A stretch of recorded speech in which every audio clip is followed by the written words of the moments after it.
Hare Krishna, I welcome everyone to Bhakti Sangha Jepa conference call. Today we are very fortunate to have His Grace Keshav Anand prabhuji to enlighten us on topic Srimad Bhagavatam. Srimad Bhagavatam, 4th canto, 25th chapter, 40th verse onwards.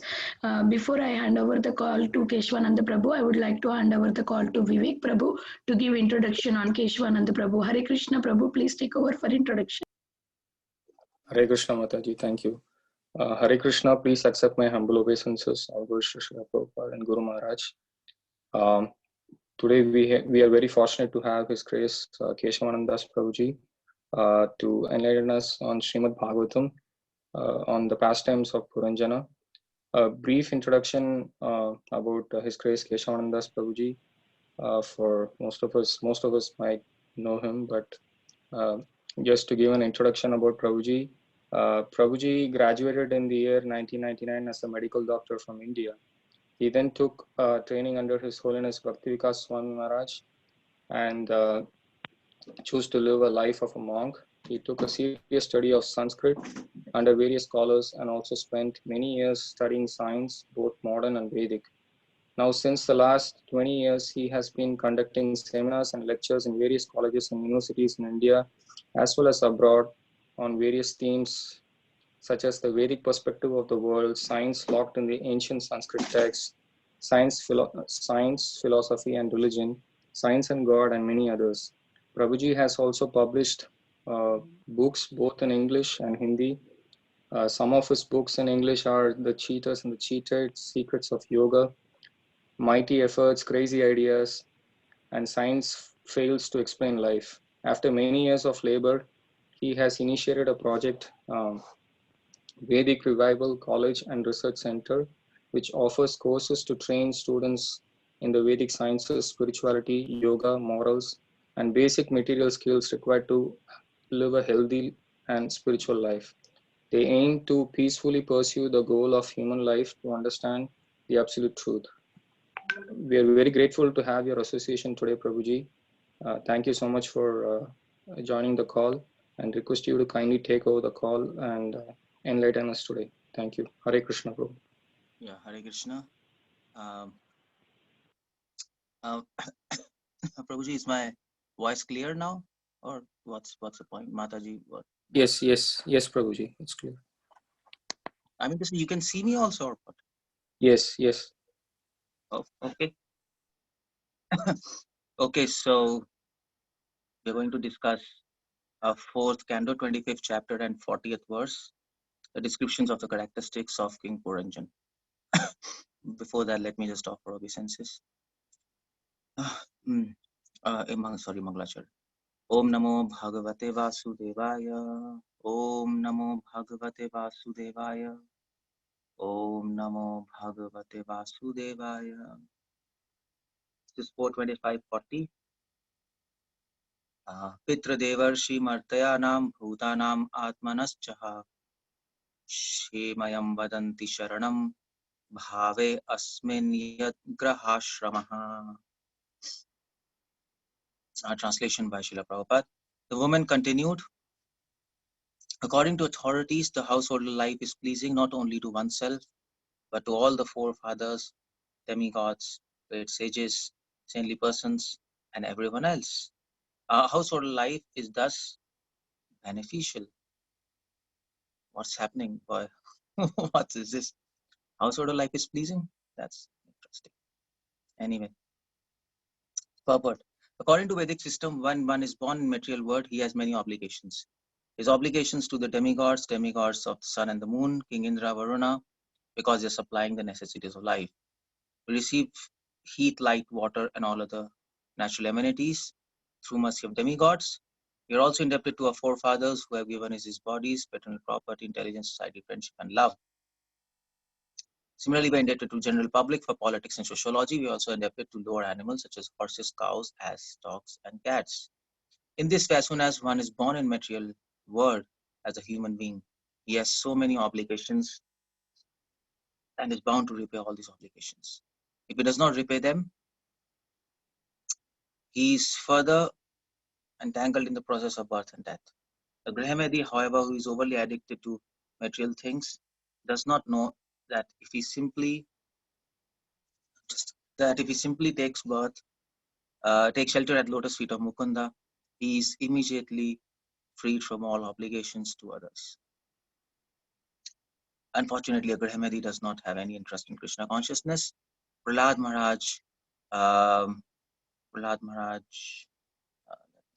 Prahlad Maharaj says, Matirna Krishna Parata Satova Mitho Vipatyeta Graha Vratanam. Srimad Bhagavatam, 7th canto, 5th chapter, 30th verse. A Graha Vrat is same as Grahamedi, who takes sex life to be supreme, finds action in Krishna consciousness confusing, either due to his personal consideration or due to having taken instructions from others or conferring with them. He becomes addicted to sexual indulgence and cannot act in Krishna consciousness. Okay, so Pitradev Rishi Martayanam Bhutanam Atmanascha Ha Shemayam Vadanti Sharanam Ave Asmin Yat Grihash. So, yeah, let me just speak in Mukunda. Om Agyana Timirandasya Yananja Shalaka Chakshuram Militam Yena Tasmai Shri Gurve Namah. Namo Vishnu Padaya Krishna Pristhaya Bhutale Srimate Bhakti Swami. Namaste Saraswati.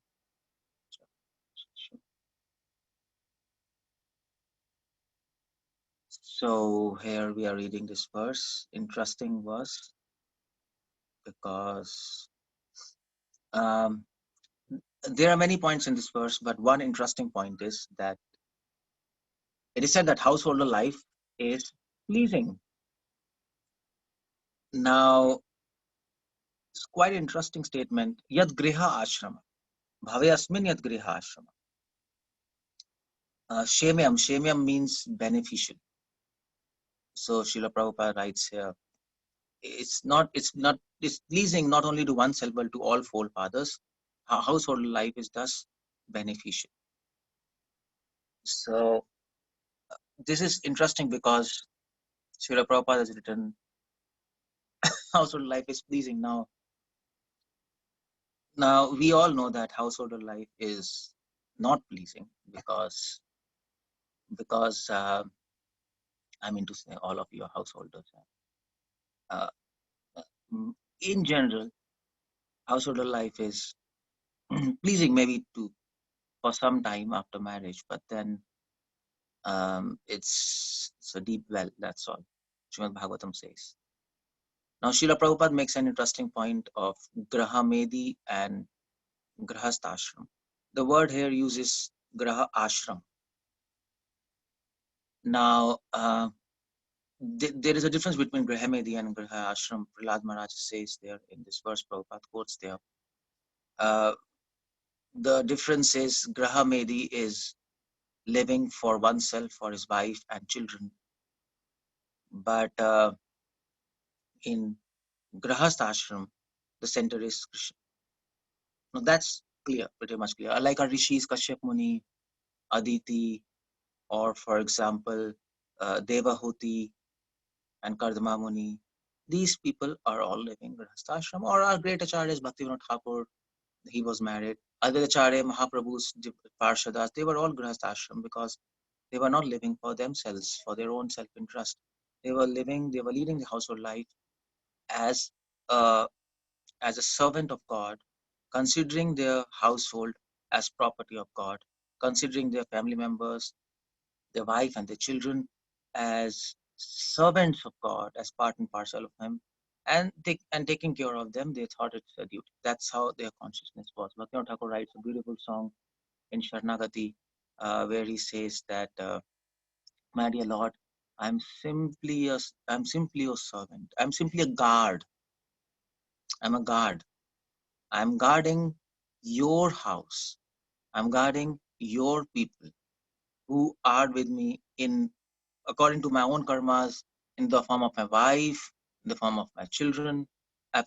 I'm guarding them, I'm maintaining them, I'm helping them so that they can grow in Krishna consciousness to whatever degree they can according to their adhikar.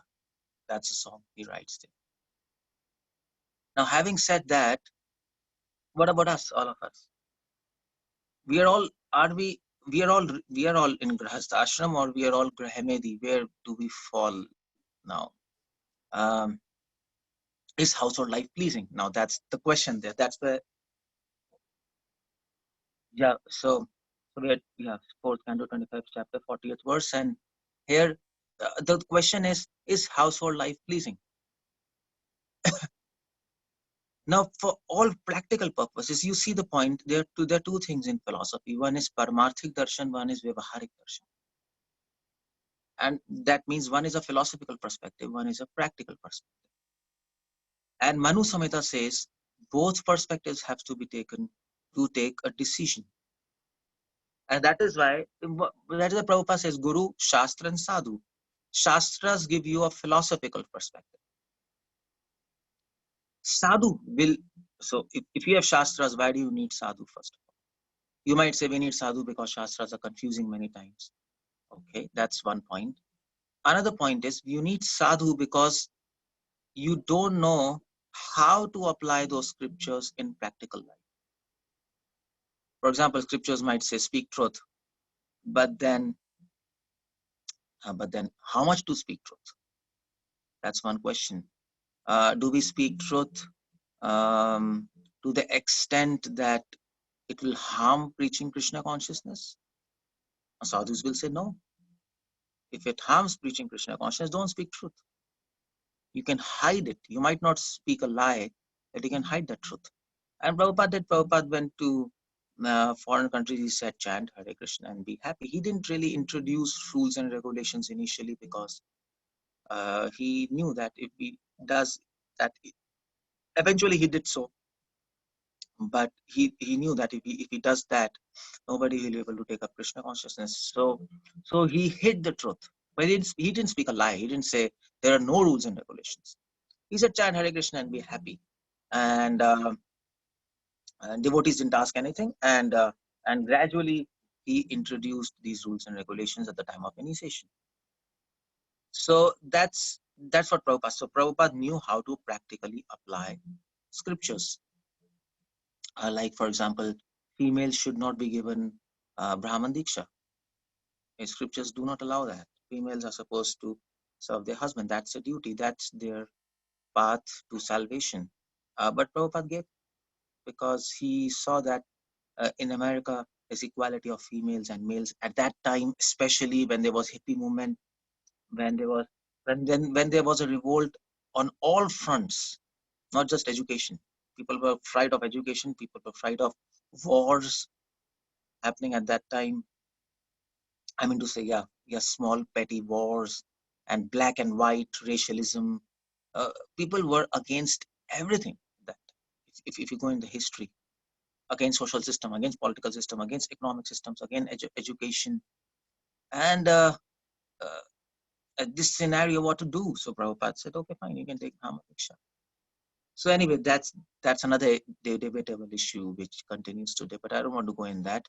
But the whole point is, sadhus will tell you how to practically apply scriptures.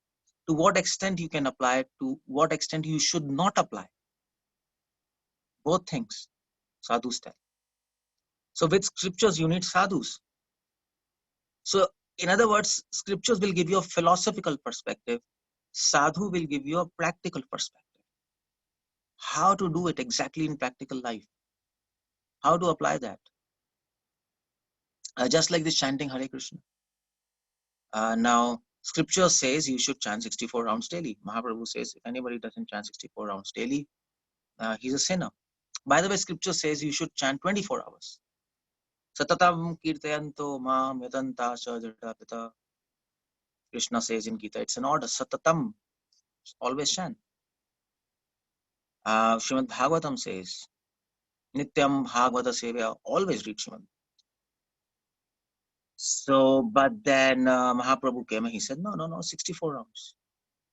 Chant 1 lakh rounds, minimum. You chant at least this much. Now, 1 koti, now, that Gita doesn't say that. But Of course, we know Chaitanya Mahaprabhu is God himself. But he gave a practical perspective. He saw people cannot chant 24 hours. It's impossible. They have to live their life. They have to earn. They have to. There's so many things. And when Bhakti Siddhanta came, he saw that people have degraded within 500 years, within 450 or 500 years, people have degraded to such an extent that they can't even chant 64 rounds. He reduced it. He reduced to such an extent. He said to brahmacharis, you can chant or you cannot chant. It doesn't matter. You can chant 1 or 2 rounds, but you serve. To householders, he said, it's your choice. You can chant 10, you can chant 4, you can chant 16, you can chant 64. It's your choice. To some other people, he said you should chant 1 lakh names. To few of the people who were very involved in chanting, he promoted it. So he did that, and Prabhupada came and then he said, no, minimum 16 rounds. He saw that, he saw in Gaudiya Math that people, because of this kind of rule, people were not chanting. That's at the extreme. And Prabhupada says, oh, minimum 16 rounds. So what's happening? I mean, the scriptures are clear. Satatam kirtanto mam. Krishna says chant 24 hours, always. But then it's changing. Sometimes 1 lakh, sometimes 64, sometimes nothing, sometimes 16. What's happening? And it created such a facade that, many other sampradayas, caste Goswamis, upper sampradayas, they really criticize, they don't accept our lineage. They say Bhaktisiddhanta introduced by his own mind, Prabhupada speculated, and this and that. There's just so many confusions there. But we know that acharyas, they are acharyas, we have faith and we know they can do this. But the question is not that whether they can do it or not, what kind of confusion it created. The question is that why they were doing these things. Of course, they were not stupid. They didn't have personal agenda. They were not. What can I say? Selfish. They were not conditioned. So why they are doing? Because they wanted to give a. They wanted to give a practical perspective to scriptures, philosophical and practicals. That's why sadhu and shastra, and then guru. So now, coming back to this verse, you see it's very interesting. It says, according to authorities, the householder life is pleasing. Prabhupada says, according to authorities. Which kind of authority? Now, is this a practical perspective or a philosophical perspective? Let's talk about this. Is household life pleasing or not? Is it vyavharik drishti or darshanik drishti? Now, according to philosophical perspective, householder life is a messed up life. All scriptures are clearly unanimous in that. Now you might say, no, it is talking about a grahamedi. No, it's talking about grahastashram. That is why every householder is advised to leave his nonsense sex life away after 50 years and go to sannyas, go to 1% sannyas. It is must. It is advised. In fact, Vidur said to Dhritarashtra, to say, Vidur had 2 points. One was, Vidur was harping on 2 points. One was that your son is completely rascal and you're also nonsense rascal. What you're doing, you have messed up the whole Kuru dynasty. So you should stop your son. And the second point was, you are still in household life. What you're doing in this kingdom? You're so old. You should leave this seat. Vidur said, it seems that your son is not attached to throne. You are attached to throne. In fact, if you read Mahabharata, Bhishma Parv, if you see Sanjay talking to Dhritarashtra, it's in Bhishma Parv, which contains Bhagavad Gita also. But before speaking Bhagavad Gita and after speaking Bhagavad Gita, Sanjay is talking to Dhritarashtra, and if you see the dialogue, if you read those dialogues, they are completely mind-boggling, because you see Sanjay, he is talking in such a manner. He's supposed to be assistant of Dhritarashtra. He's supposed to console him. But Sanjay's left, right, bombarding Dhritarashtra, and he's saying, you are the cause of the destruction of dynasty. You are the nail in the coffin. You are the problem.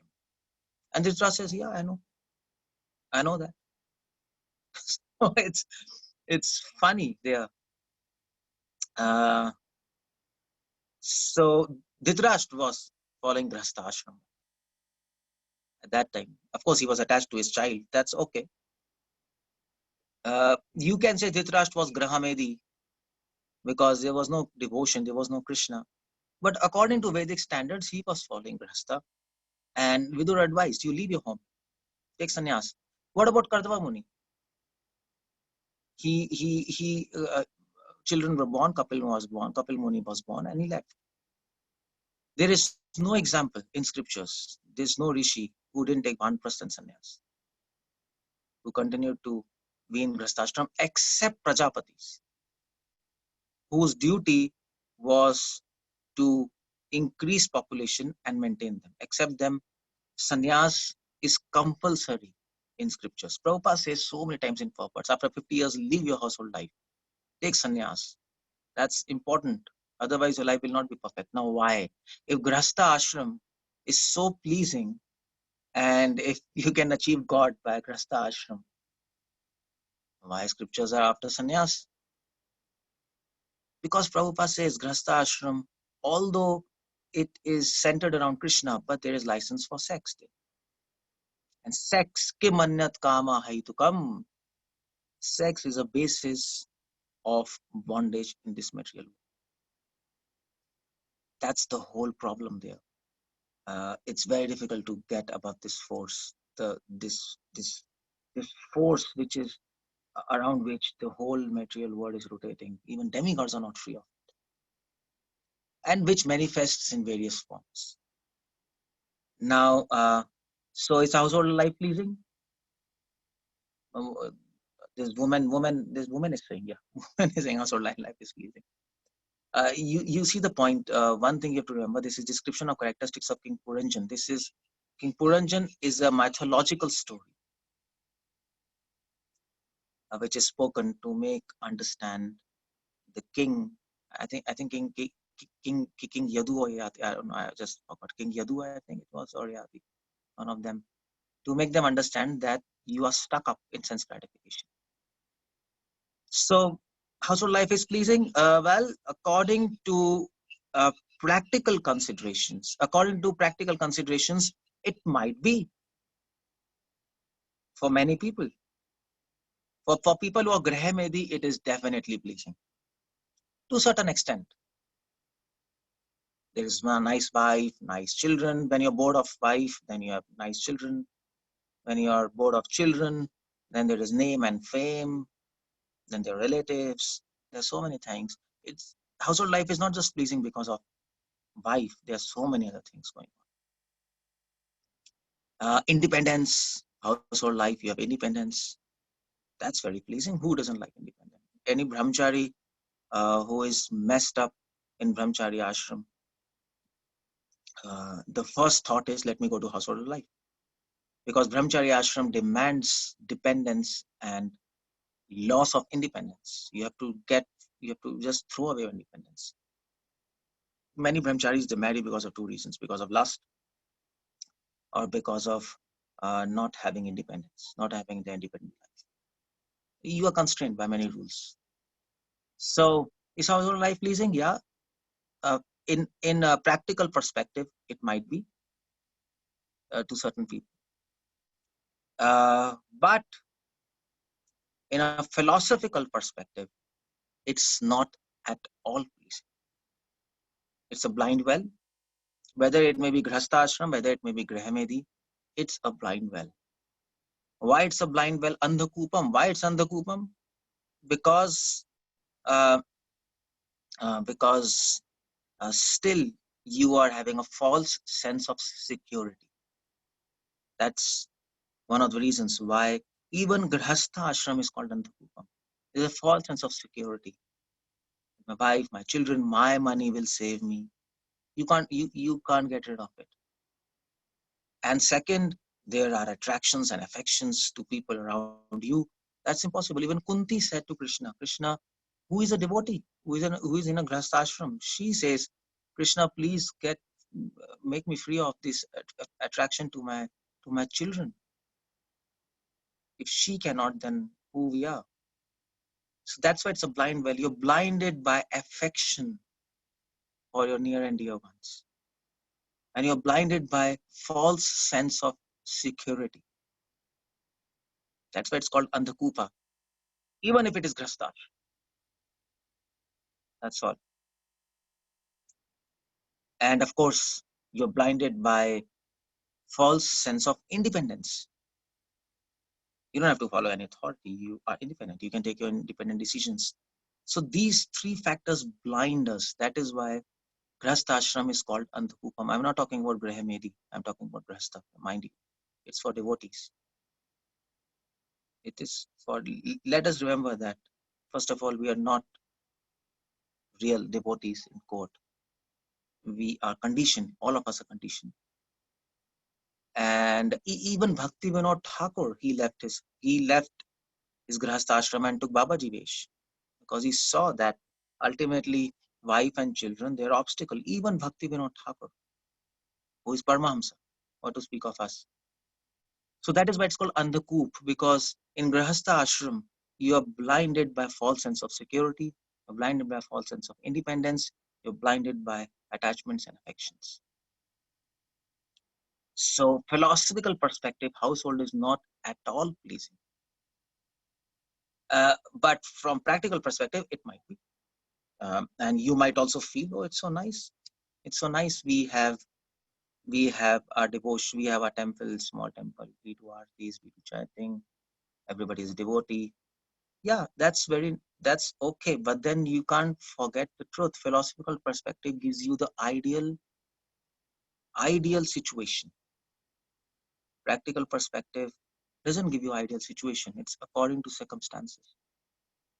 So, but this woman, she said, according to authorities. Now, which kind of authorities? Which authority says household life is pleasing? Which authority? Now, scriptures are definitely not saying household life is pleasing. Neither Bhagavatam, neither Dharma Shastras, no Shastra is saying household life is pleasing. Of course, Manu Samhita, some Dharma Shastras speak. Manu Samhita says that that just a minute. Yeah, Manu Samhita says that there are two ways: pravritti, nivritti. Pravritti, that's household life, grahastha ashram. Manu Samhita says, yeah, that's pravritti can be taken as household life. Manu Samhita says, yeah, that's okay, that's nice, but nivritti tu mahafalam. Nivritti tu mahafalam. But if you leave it, that's very, very beneficial. Some shastras, according to authorities, okay, let's talk about Kama Shastra. Kama Shastras is clear household life is pleasing. To large extent, household life is pleasing. And to make it pleasing, there are so many techniques. Now you can read Kama Shastra. You can do your own research. So according to some authorities, it is. But of course, we know that this is a very sarcastic statement. Because this is coming, don't forget that this is coming in the context of analogy of King Puranjan, which is given by, I think, Devarshi Narad, to make understand the king that you're wrong, you are stuck up somewhere, get out of it. So according to authorities, household life is pleasing, not only to oneself. Okay, anybody who finds household life pleasing, he's in a big trouble. He has forgotten the aim of life. He's stuck up. Even if he's in grahastha ashram, even if a devotee is in grahastha ashram, he should remember that household life is a trap. I have to finish my duties and get out of it as soon as possible. If you read Prabhupada purports, Prabhupada is clearly saying get out of household life as soon as possible. Maximum limit is after 50 years or maybe 60, whatever. You can or 50 scripture says, and get out of there, that household life. Settle everything and get out. That's all. You see, previously people used to leave their household lives and go to Vrindavan and stay there, spend their life like that. So, but she says, household life is not only pleasing to oneself, but to forefathers, demigods, great sages, saintly persons, and everyone else. Now, I'll talk about this a little later, but she makes another point. Household life is shemayam, beneficial. Household life is thus beneficial. That is okay. But that we have to understand. Beneficial not to oneself, but beneficial to others. Household life is never beneficial to oneself. It is always advice if you can bypass, if you can directly take from, scripture says if you can directly go from brahmacharya ashram to sannyasa ashram, bypassing household life, that's the best. That's the best. So, because it's a trap, it's a blind well. It is beneficial to others. Why? Some scripture says that grahastha ashram is beneficial. Why? Because some scripture says grahastha ashram is the topmost ashram. Not because it is topmost. It is topmost in the sense that it helps to maintain other ashrams. Now, so it's a householder who earns, who trades, and who gives maintenance to sannyas ashram, brahmacharis, vanprasth. He maintains them, gives them security, like that. Like Kshatriyas, they give security, they are householders. So grahastha ashram is very important. Grahastha ashram in the sense, it's beneficial for the society. It has its own role. That's the whole point there. It has its own role. So,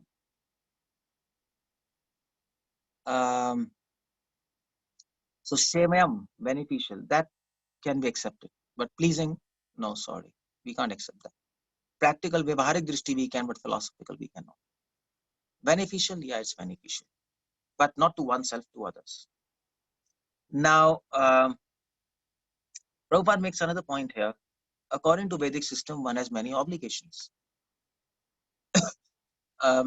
So, as a householder in Vedic system, you have to pay your debt. That's according to Vedic system. There are 5 debts for everybody. 5 debts.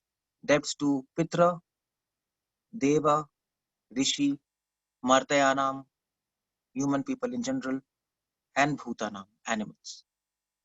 So there are the 5 debts. So sannyasis, he doesn't need to pay any debt because he has already surrendered his life completely to God.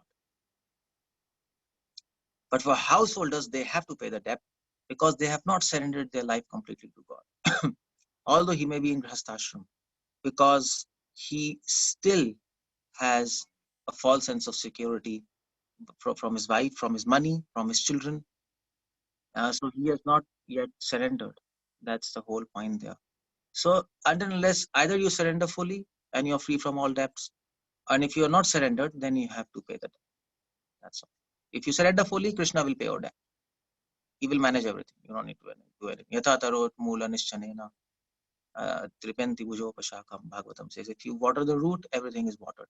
But if you have not taken shelter of Krishna completely, then you have duties.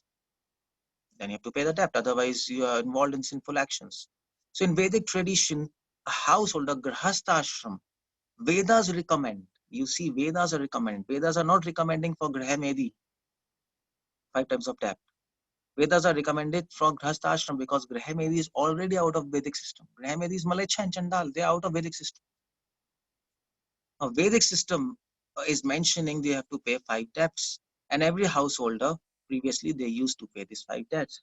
To demigods, they used to pay.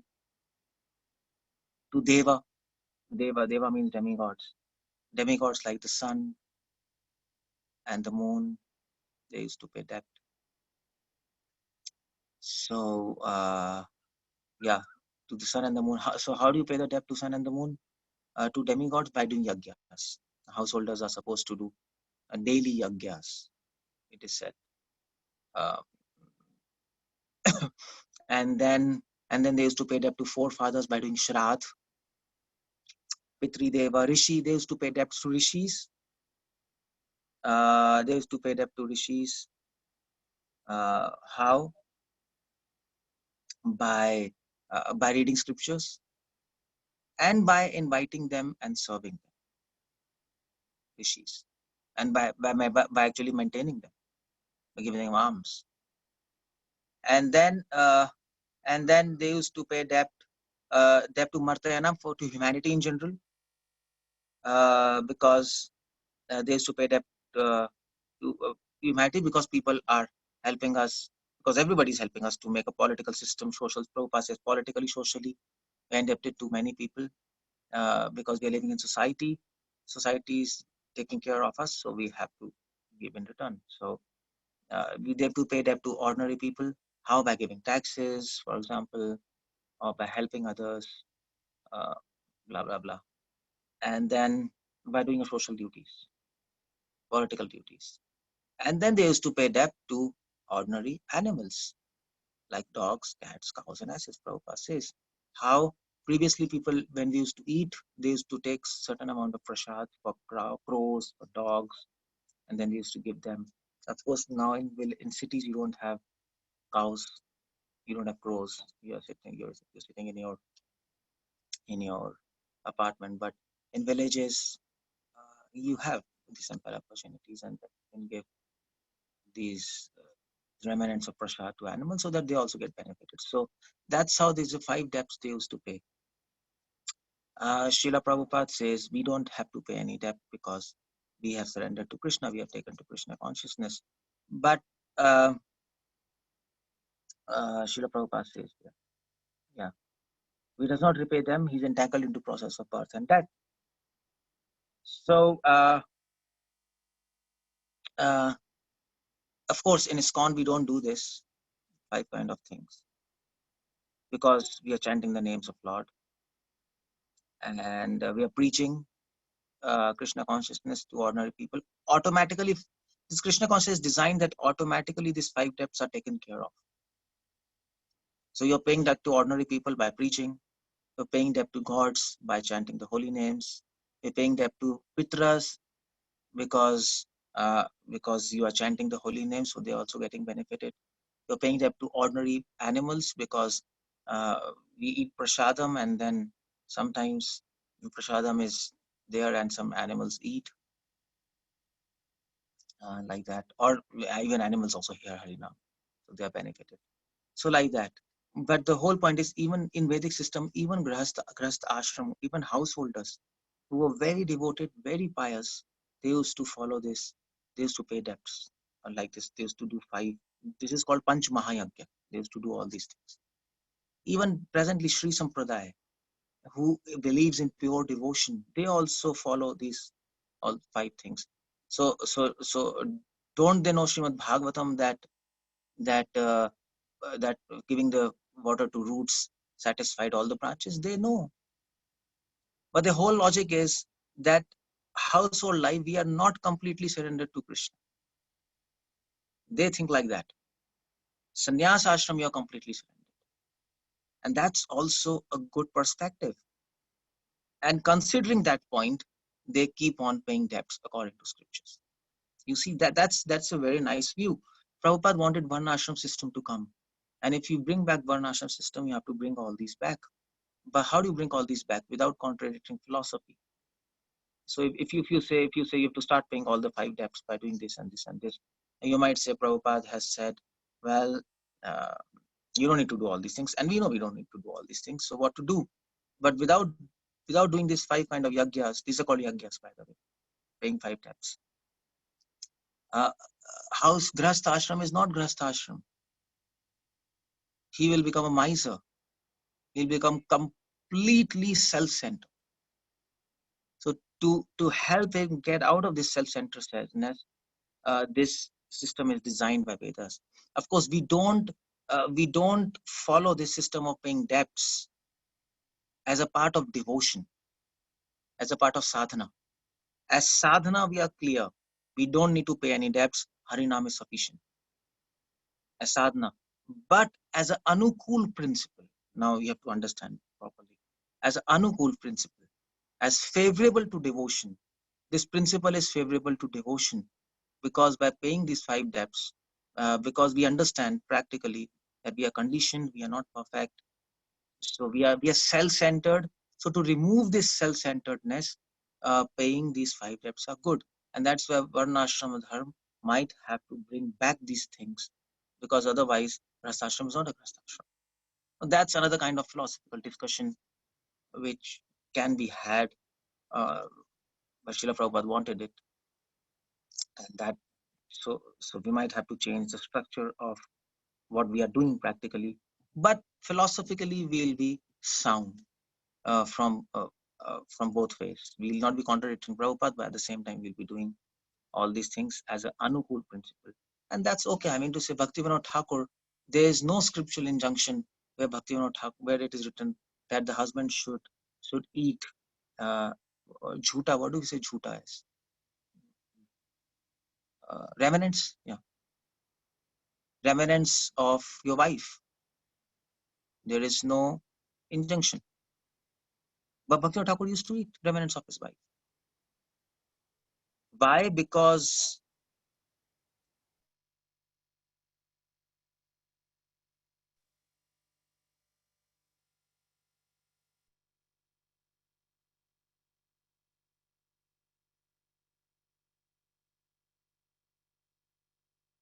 Hare Krishna. Yes, Prabhuji, now we can hear you. Fine. So Bhaktivinoda Thakur used to eat the remnants of his wife, and but no scripture says so. So what to do? But Bhaktivinoda Thakur used to do it. Why? Because Bhaktivinoda Thakur said, because I am a householder, I am self-centered, I'll become egoistic if I eat the remnants, if I give my remnants to my wife, and I will not advance in devotion. That's not Pranadapi. So Nichena. So to free myself of false ego, I'm doing this. That's a very funny thing, but Bhaktivinoda Thakur says, well, anukulasya sankalpa pratikulasya sankalpam varjanam. So it is favorable for my devotion. I am not eating remnants of my wife because this is a part of sadhana, or it is injunction in scriptures, but it is anukul because scripture says get free of false ego, and it is helping me to get free of false ego so that I can do my sadhana.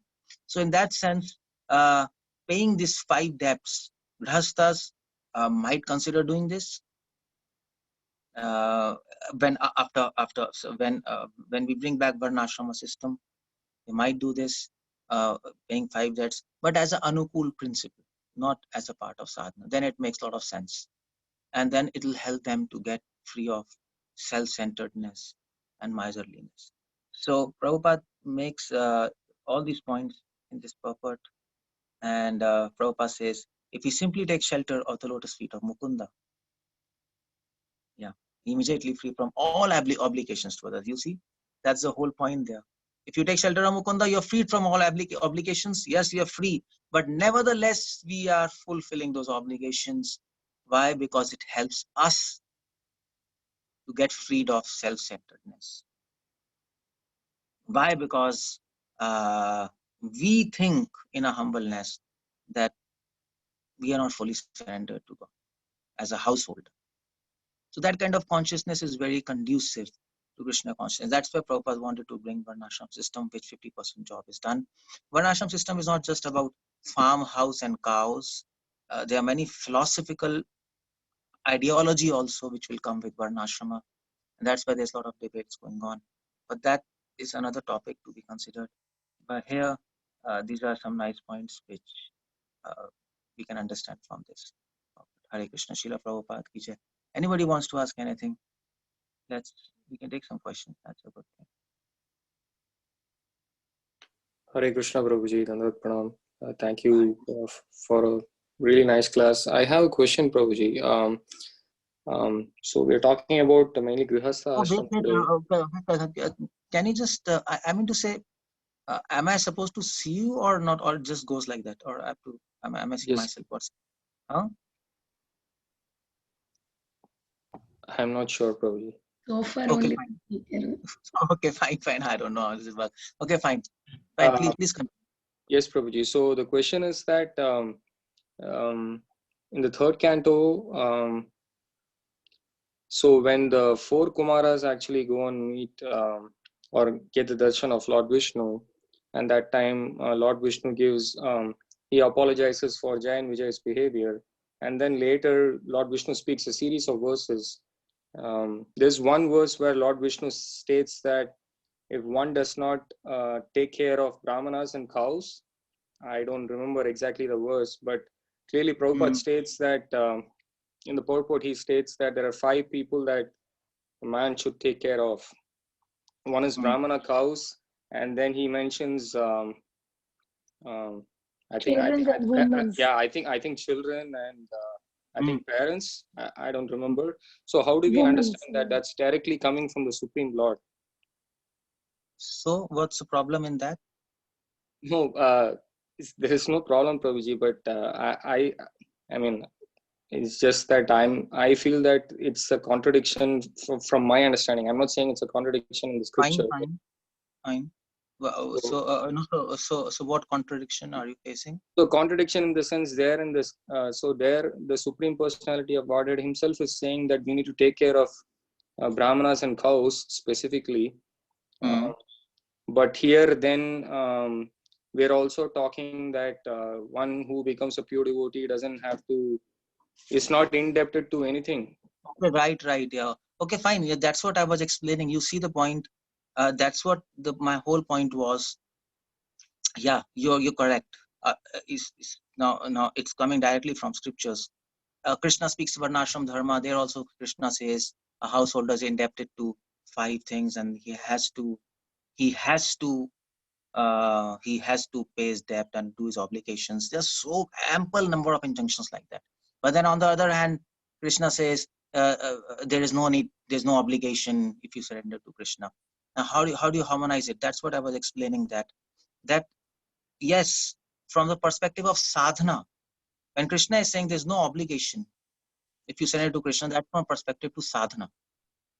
As a matter of sadhana, if you talk about sadhana, okay, what do you have to do to achieve God? So to achieve God, to attain God, you don't need to do any other yajna. Now these 5 debts, or these taking care of brahmanas and cows and these everything, all these are come under the purview of dharma. Now Krishna says you don't have to do any dharma. Sarv dharman parityajya mam ekam sharanam vraja. If you surrender to me, if you take my name, you don't need to do anything, you'll attain me. That's all clear. If you follow this sadhana, you'll attain me sadhana. Okay, so that's done. But then what about these kind of injunctions? Now, if Krishna says, then is he contradicting his statement or what he's doing? Well, the whole point is this kind of paying debt and taking care of brahmanas and cows. It is very anukul for sadhana. It is not a part of sadhana. It is not a part of sadhana. Just like, okay, I'll give you another example. Just like when you chant holy names, you don't need to do any yoga, asana, pranayam. You don't need to do, because we understand that holy name will attain God. But nevertheless, we do yoga. I do. Many sannyasis do. Why? Because yoga helps to keep our health good. If our health is good, we will be able to do sadhana. So yoga is conducive to,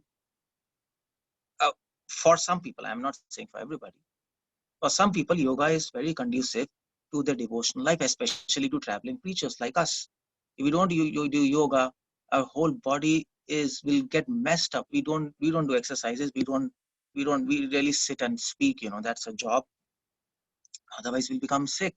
So we do yoga, but then what we are thinking in our mind?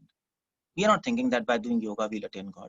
We are thinking by doing yoga, it will help us to chant. It will help us sadhana. It is favorable. So Krishna, when he's talking about taking care of cows and following dharma, he's talking in the sense of anukula se sankalpa, which will help your sadhana to become more surrendered to God. But it is not it is actually supplementing. It is not complementing. It is not replacing holy name or surrendership. And that's how we take. So both injunctions can be harmonized simultaneously. So Krishna says, Sar dharman paritajya. Okay. all dharmas are gone, and we are chanting holy names. But the whole point is, we are convinced by chanting holy names we will attain God. But the whole point is we are not able to chant holy names properly. We are in no doubt that holy names can make us help us attain God. But the problem is, Krishna, I cannot chant properly. My mind is fully disturbed. It's all over the place. What should I do? My health is going down. My body is wrecked up. So, okay, so what do? Okay, let me do some yoga. Let me, so that my health is good, and then I can chant. So that's okay. Same thing goes for dharma.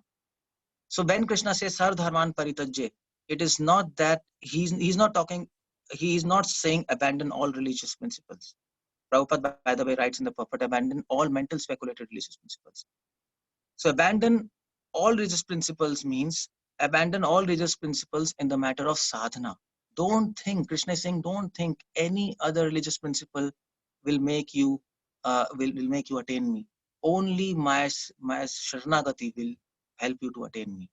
But if you want to follow religious principles which will help to increase Sharanagati, that's okay.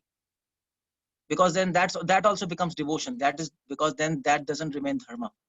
That becomes Sharanagati, part of Sharanagati, a limb of Sharanagati automatically.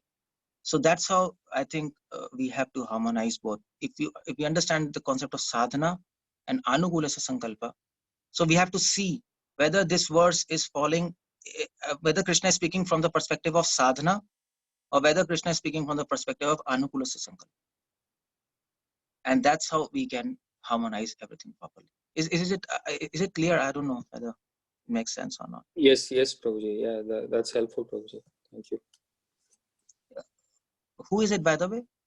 This is Vivek from Baltimore. Okay. Thank you, Prabhuji. Hare Krishna. Hare Krishna, Prabhuji. Hare Krishna. Prabhuji, I have a question. I like rather a doubt that how do we, as a neophyte person, how do I decide whether what I'm doing is anukul to the sadhana or not?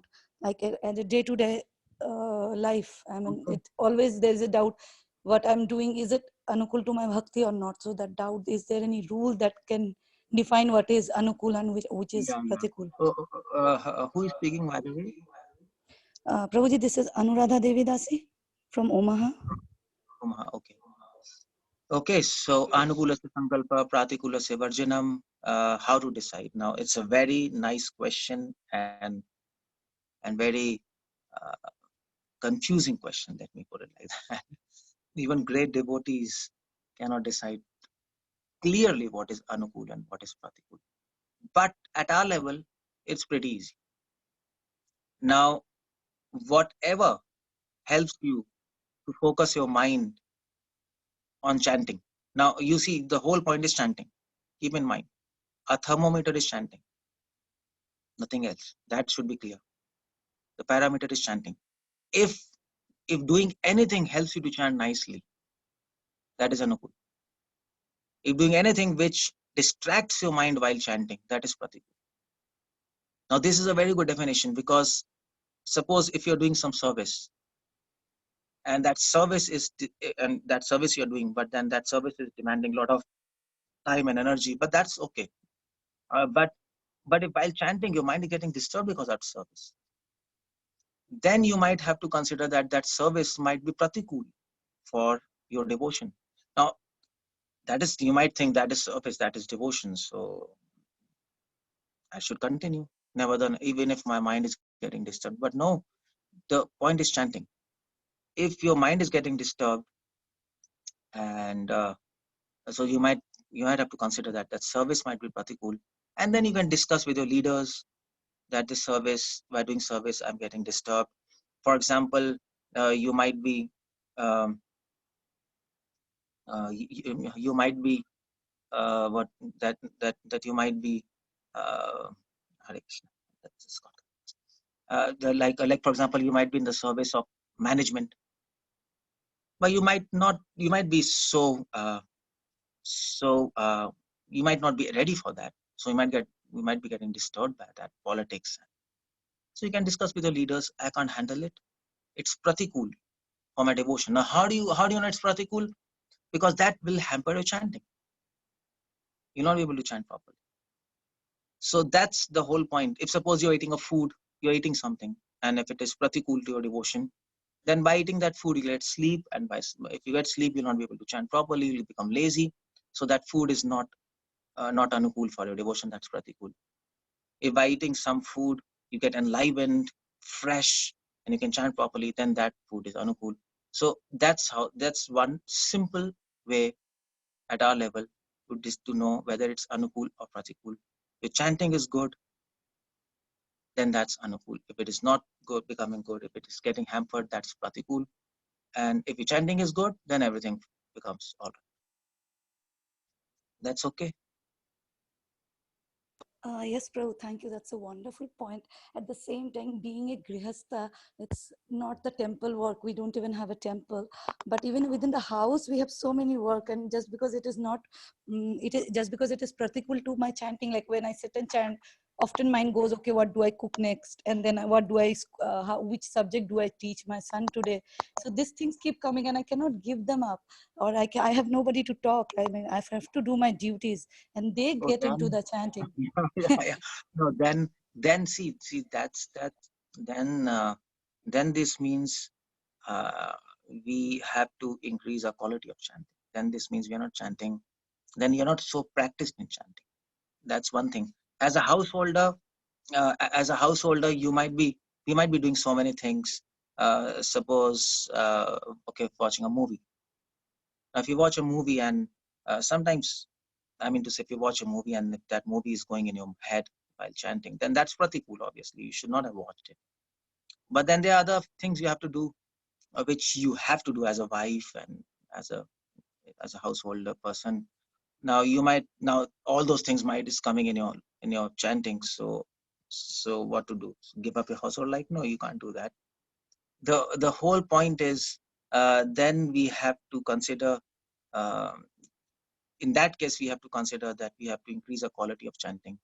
We are not we are not enough practiced chanting, or we are not chanting in a proper attitude, or it can be the point is what is pratikul is our whole attitude is pratikul to us. We have not cultivated a proper attitude because of lack of knowledge, maybe, or lack of practice. So we practice, and then in spite of practice, then if some things are hampering your mind, then you can decide whether it's pratikul. Some things are very obvious, you can know. Some things are very obvious. But other things, small petty things, then you have to consider that your chanting is, then you might have to take knowledge to sharpen your attitude, chant properly. I've given a seminar on chanting. You can go on Google and see Keshav Anand's The Art of Chanting or something chanting seminar. So I've described in that how to chant with what proper attitude you have to chant. So there can be two things. Either there's a lack of practice, or there are some things pratikul there. So if you cannot find anything pratikul in your life, which you are doing something which is hampering your chanting, then this means it's simply weakness of mind and lack of knowledge. So you work on that. You take knowledge, make your mind intelligence strong, and make your attitude, sharpen your attitude, and try to chant. And in spite of doing that, in spite of taking a lot of knowledge and sharpening your attitude, still your mind is going, then this means you are doing something pratikul. Is it okay? Yes, Prabhu. So that give me one more question. I'm sorry I'm asking you this. Yeah, but then yeah, I currently I'm schooling my son, so I don't get so much time to read. I try to hear as much as I can. So I mean, I don't even know if I live to that life when my son is big enough and I don't have enough responsibility for him and I can educate myself. So this is a struggle till he reaches that is like he is in 3rd grade, and that is a struggle till he reaches that stage when he is no, especially education wise, I cannot send him to public school. I don't want to send him to public school. I want to teach him home because I can that way give him scripture. So that another service that Prabhupada has mentioned so many times. So it's always a struggle. Is it my spiritual life or his spiritual life? So No, actually, you're right. See, the point is, you can do your best for your child, but then your husband is also there. I don't know whether your husband is devotee or not. I don't have any idea. But there are many cases. I mean to say, even if your husband is a devotee, but the child's destiny, his whole attitude, his whole karmas are coming along with him. You do your best, but you make your life perfect.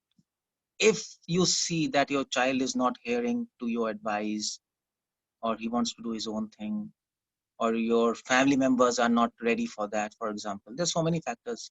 So then you try your best, but then after some time you see, try to do some things, but also learn how to leave things. Don't try to do everything, because that will never happen. So we should be wise enough to do the best, but then after some time, if nothing is happening, then leave that living entity on their own destiny and pray for them. Bhaktivinoda Thakur had children. He also wanted his children to go to spiritual life, but many of his children didn't become even devotees. He left them. That's all. He made his life perfect. Because if your life becomes perfect, you see, for example, Prahlad Maharaj. He made his life perfect, and then he prayed to Krishna that, my dear Lord, please give mercy to my father Hiranyakashipu or Dhruva. He became perfect, and because of him, his mother Suniti, she went back to Vaikuntha. She didn't do any sadhana, but because of Dhruva. So that's the best thing we can do for God. We can make our life perfect. Do the best for your child, whatever you can do. But if you cannot, then leave it. Otherwise, you will also be dragged down, and you're neither able to help yourself, neither them. That's how all devotees have lived their life. Advaita Acharya, he had 6 sons, 3 became non-devotees, 3 became devotees. Advaita Acharya is God himself. Krishna, his son became Asura, Narkasura. What do you do about that? But he didn't really was running after his son. You see, I'm God, my child should be a devotee. At least my child. He became a demon. So that's how you try whatever is best practically in your country, in your place, in your family environment. If you think it's not working out, then leave. Then do your devotion. Let them do. Let them take their own time also. That's also one thing. If you try to force everything, every time, everywhere, at all places, then things might break. Then you'll not be able to mold it. You will break it. So the art is to mold it, and to mold something, you have to give some time. So that's also a wisdom. That's okay with you. Yes, Prabhuji. Thank you so much for all the explanation. Thank you, Prabhuji. Dandavat Pranam. Hare Hare Krishna. Krishna. Hare Krishna, Prabhu. Dandavat Pranam. This is Kush from Cincinnati, Prabhu. Hare Krishna. Yeah, thank you so much for enlightening us today. Prabhu, I would take this opportunity to ask a question. Like, I was reading Bhagavatam, Canto 3, and in that, Supreme Lord had instructed Brahma to create the universe and, to increase the population. And then Brahma, from Brahma, all the 4 Kumaras came. And now Brahma has instructed all the 4 Kumaras to go and, help in increasing the population. But those 4 Kumaras says, no, we are attached to Supreme Lord and we don't want to do that, So they deny the order of his forefather, or indirectly like the Supreme Lord order or Brahma orders, they deny it. So how should we take this? On the other hand, when Brahma ordered Swayambhuva to do this, and Swayambhuva was very happy, and he followed the order. He followed the order of Brahma and have and started doing the service towards Brahma and to Supreme Personality of Lord. So how should we take this? Like, on one hand, Kumaras denied the order, and on other hand, Swayambhuva followed the order. Yeah, that's quite interesting. I mean, he also, who was that person? Who was that? I think Dhruva Maharaj's forefather, or Swambhu Manu's grandson. Priyavrata. Yeah. Right. Priyavrata. He also didn't want it to. He also didn't want it to rule, and then Brahma had to come. Swambhu Manu had to come and then convince him. Then Brahma has to come convince him. Narad Muni was convincing him the other way around. It was a mess there. So how to understand all these things? Well, the whole point is, the first injunction of any scripture is to follow the orders of Guru. That is That is sealed. Nobody can change it. Follow the orders of Guru. But at the same time, scriptures also say that if the orders of Guru are not according to scriptures, you can deny it. That's also one more thing. If it is not following the scriptures. Now the whole point is how to understand that the orders of Guru are not according to scriptures. That's the whole point. For that, you have to be well versed in scriptures. Just like I'll give you an example. Just like Bhishma Pitama. Now Pashuram came, and this Amba, she asked Pashuram that you please ask Bhishma Pitama that he should marry. You know all that story. So Pashuram said, okay, fine, I'll ask. So Bhishma, he was disciple of Pashuram. Pashuram said to Amba, yeah, he's my disciple. If I ask him, he has to do it. Pashuram comes and he tells Bhishma, you have to marry Amba because now she can't go anywhere.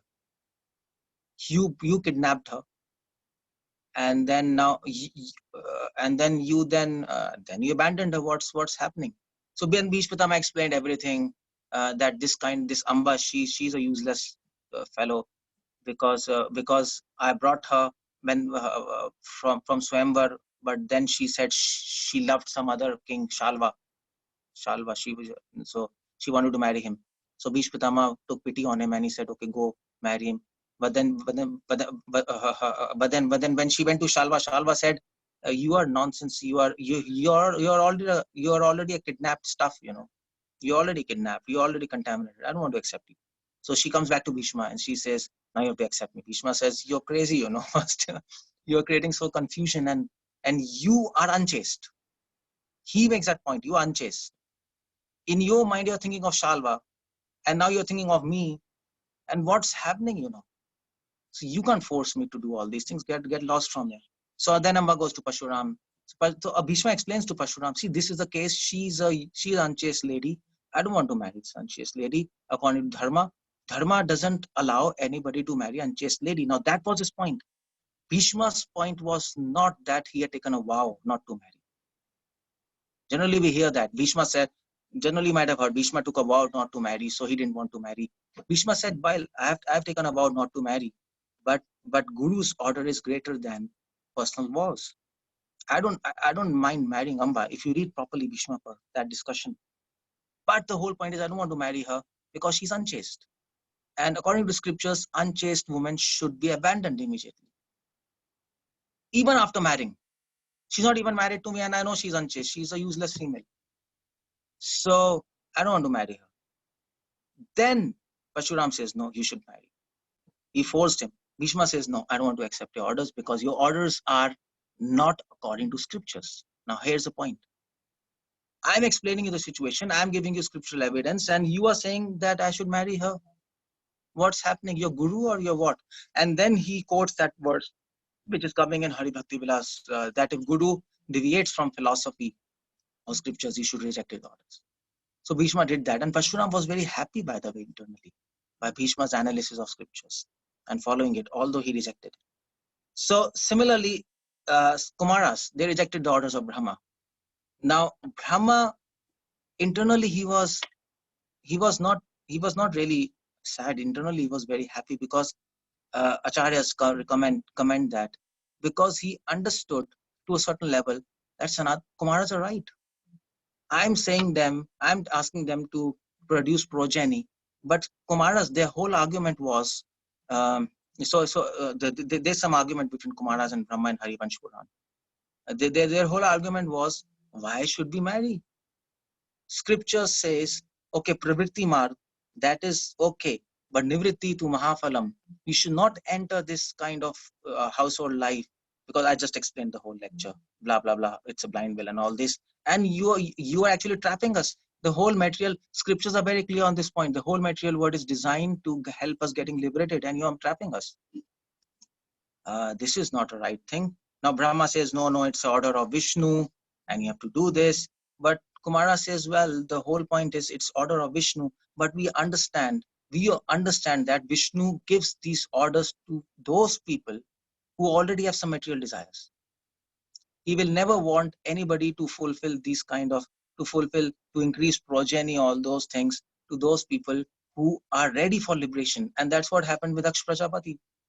Now Krishna came, and actually Krishna came and he applauded Daksh Prajapati. He told Daksh Prajapati that you please increase progeny. By my blessings, you will have a lot of sexual power, and that's a duty, and I congratulate you. But Prabhupada writes in the purport, and Krishna also, it's there in Bhagavatam also, that Krishna told this because Daksha was having a subtle material desire to enjoy. So Krishna actually engaged him in his service by actually engaging his propensity for material enjoyment, and in the process he get purified. So Kumaras really understood whatever these kind of orders Vishnu is giving, it is just to engage the subtle propensities of material enjoyment if the living entity is contaminated. But if it's not contaminated, it's clear from Vishnu's side, leave everything, renounce everything, come back to me. That is why the whole material world is designed. That is why the whole Vedic scriptures are written, ultimately. So Kumara says, Brahma, we don't want to follow order because we understand scriptures. So Brahma was, internally he was happy, externally whatever he was doing, but he also read Vedas and all these things. And he understood that, okay, fine, that's okay. So same thing happened with Priyavrat Maharaj. Priyavrat Maharaj, he didn't want to marry, but Shambhu, Manu and Brahma came and they told you should marry because the point was not really it was order of Vishnu. The point was that if you don't marry, Shambhu Manu is going for tapasya and there's no king, so many people will go into anarchy and they will get destroyed and they will not be able to devote their life to God. So leave your selfishness to do devotion, to help others to do devotion. You come. The point was not that you should go in household life because Vishnu is saying. The whole point is why Vishnu is saying. In your case, Priyavrat, Vishnu is saying because so many people's devotional life will be spoiled. That's why Priyavrat Maharaj was convinced. Otherwise, he could have said no. He flatly denied no. He flatly denied. Similarly, here in the Kumara's case, Brahma said something, but then Kumara denied. Kumara gave that knowledge. See, this is our marrying, which doesn't help anybody, to say in our case. So why should we marry? So these kind of pastimes are there in Bhagavatam, specifically included when disciple is not following the orders of Guru. So why it is there? So that we are forced to think why this is happening.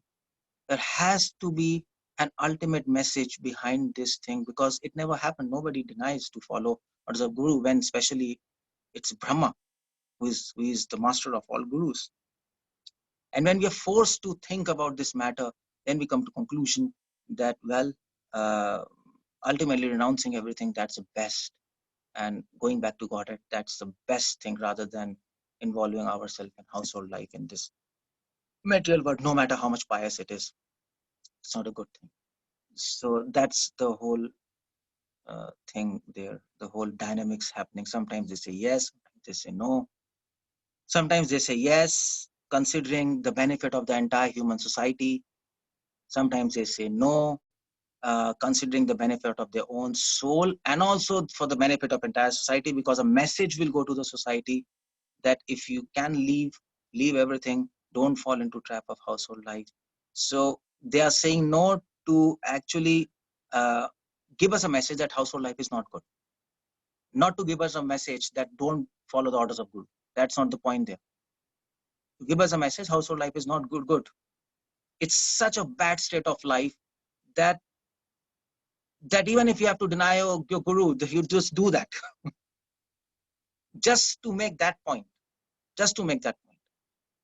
It's not to make us convinced that don't follow Guru. No. That's not the idea. It's to help us understand the power of renunciation, the power of leaving everything and fully surrendering to God. And sometimes people say yes, considering the benefit of the entire society so that they can get devotion.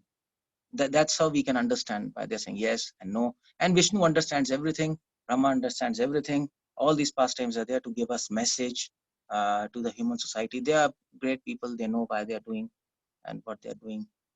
It is up to us to decipher the message and decipher the message what that incident is trying to give. That's all. don't. I mean to say, we can't just extend it and then take it to a different level, and then we can't say they are teaching us to follow Guru and deny Guru. No, that's not the whole point. That is very external. What's happening? The main message is very different there. Is it? Yeah, Prabhu. Thank you. That satisfies me. Thank you so much, Prabhu. Hare Krishna. Hare Krishna. Hare Krishna, Prabhuji. Dandavat Pranam. This is Janeshwari Devi Dasi from New Orleans. Okay. Prabhuji, I have a question that as you said that even in Grihastha life, we are not meant to be fully surrendered. So a husband can leave for sannyas and for that thing, but wife is supposed to remain at home with all the children, and she can remain attached at home. No, wife has to remain with children either, or there's another alternative.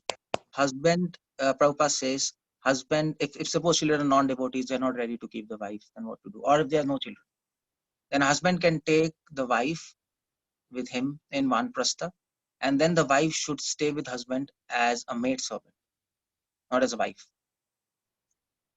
And then after that, after the husband takes sannyas, he leaves, and the wife, by the time she becomes mature, and then she can stay in Dham as a widow. And then, because she's become old, now there's no problem of security. And then do bhajan and leave life there. Leave her body. Okay, Prabhuji, thank you. Yeah. Hare Krishna, Prabhu. Hare Krishna. Dandavat Pranam. And what? Who is it? This is Rohini Kumar Balaram Das. Yeah, Prabhu. Hare Krishna. Hare Krishna. Prabhu, I have a question. So Yeah.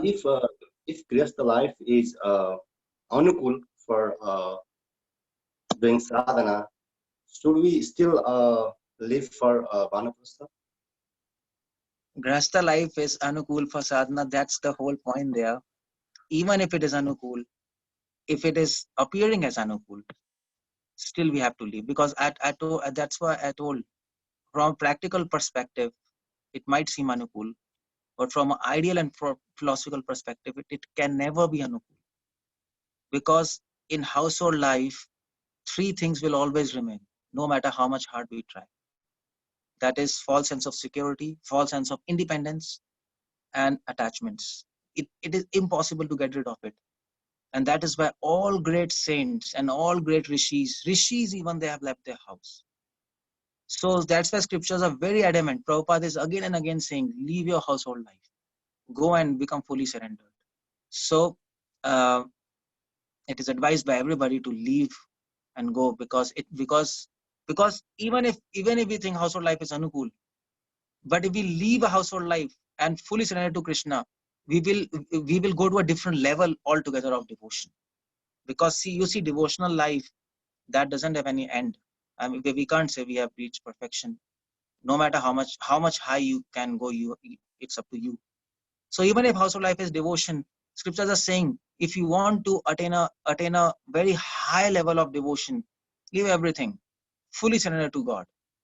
Keep just 2 clothes, keep something to eat, and just remain with God. And you should not know whether tomorrow's food you will get or not. That kind of situation you have to put. That's sannyas. That is sannyas ashram. And then you see which level you will achieve. That's what scriptures are saying. Then we can achieve the level of rasa, sarup siddhi. Prabhupada left his household life. Of course, Prabhupada's household life was very pratikul. We know that. But all acharyas did that. All rishis did that. So scriptures are very clear on this fact. Even if it is pratikul, leave it. If it is anukul, still to go to higher levels of devotion. And there's no end to devotion. Leave, go ahead, and dive in the nectar of devotion. And that's it. There is no end to it. You can keep going. Thank you very much, Prabhu. It's very encouraging and motivational, Prabhu. Thank you very much. Hare Krishna. Prabhuji, Hare Krishna. Thank you very much, Prabhuji, for the very nice class. There are some questions on the chat. If you can If you will be able to take. I don't know. I can't see the chat. If you can ask me. I can read. I can. Hare Krishna, thank you for the lecture. As you said, sannyasis are completely surrendered onto the Lord by grihasthas, but onto the Lord. But grihasthas are not. But what about those grihasthas who give their full time in the temple and still maintain their family? Are they considered surrendered? Well, if grihasthas who are giving full time for temple and they're fully surrendered, but then the whole point is when a sannyasi comes to the temple, they pay them respect. Everybody, even though no matter how much grihastha is fully involved in the temple, I mean to say grihastha can be temple manager, temple president, but he is obligated to respect a sannyasi. Now the question is why? Why? It is obvious that sannyasi is much elevated than grihastha, even if he's temple president, even if he's fully in the service. Because intuitionally we know that they are more elevated. Otherwise, when sannyasi should come, all the grihasthas who are fully engaged in the temple, they should just say, "Oh Maharaj, come, let's sit together," and they will sit on the same Vyasasan. Hey, come on, It doesn't happen like that, isn't it? Sannyasi is sannyasi. We all know that. We all know intuitionally in our soul. There's no need even to read scriptures, Father. We all know it, but we don't want to admit it. So the whole point is, household life, no matter how much you're fully engaged, still you're behind sannyasis. I don't say you're an illusion, but you're not that elevated as a sannyasi. That's what I was telling. There is no limit to devotion. They are more elevated. You are elevated, but they're more elevated. That's all. Sure. So if you want to elevate yourself, go to next ashram. That's all.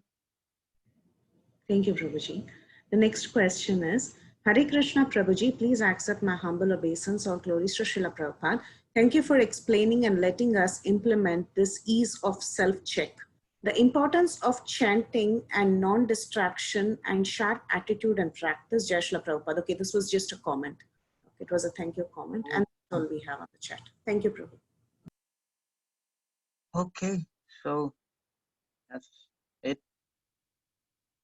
Zoom is at least better than conference, that app. It seems like that. Yes, Prabhu.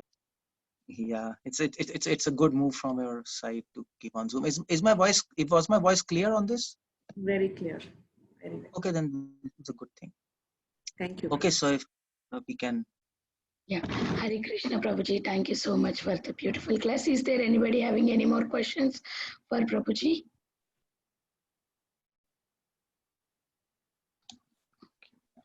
Okay, if there are no more questions, we can end the call here. I would like to offer my obeisances to Prabhuji and all the Vaishnavas. Vancha kalpataropiyasya kripa sindhu bhyevacha patitanam bhavanebhyo Vaishnavebhyo namo nama. Ananta koti Vaishnav vrinda ki jai, Srila Prabhupada ki jai, His Grace Keshav Anand Prabhuji ki jai. Thank you so much, Prabhuji. Hare Krishna. Thank you, Prabhuji. Thank you, Prabhu.